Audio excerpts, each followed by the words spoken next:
Can you really love something that you don't know? I've always said I love Ben Franklin. He's one of my favorite characters. He's an author, he's an inventor, he is a diplomat, he's a statesman, he's a part-time philosopher, he's very quotable. But I don't really love Ben Franklin because I don't know Ben Franklin.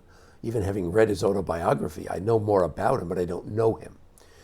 Interesting today in the gospel. Remember, Peter has denied that he knows Jesus. 3 times he denies he even knows him. So now in the third post-resurrection appearance, Jesus is sitting by a charcoal fire, the same thing, by the way, that happened when Peter denied Jesus. They're sitting by a fire, and Jesus 3 times says to him, Simon, son of John, do you love me? And 3 times Peter says, yes, Lord, you know that I love you.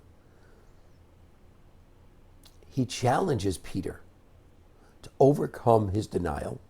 He challenges Peter to tend his sheep, feed his lambs, basically to take care of his flock. But he asks him if he loves him. He asks us the same question. Put your name in there. Do you love me? The thing is, do I really know him enough to love him? See, the difference is I could read about Ben Franklin and learn about Ben Franklin, but I can't know Ben Franklin.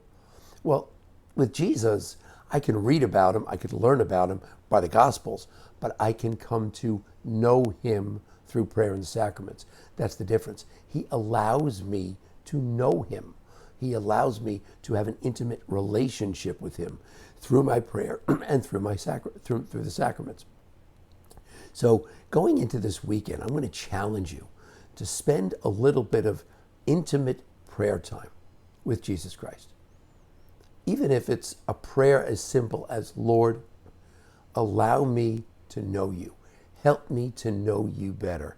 Let me read about you in the gospel, and let me reflect on that gospel, and let me bring it to prayer. Let me bring my needs to you. Let me bring my desires to you. Let me bring the challenges that I face to you. He will allow us through that prayer, through our open hearts, to actually get to know him. And then once we know him, we can truly love him. So spend a little bit of time with Jesus Christ this weekend in prayer, asking to get to know him better. Hey, heard 2 horses were standing out in a field.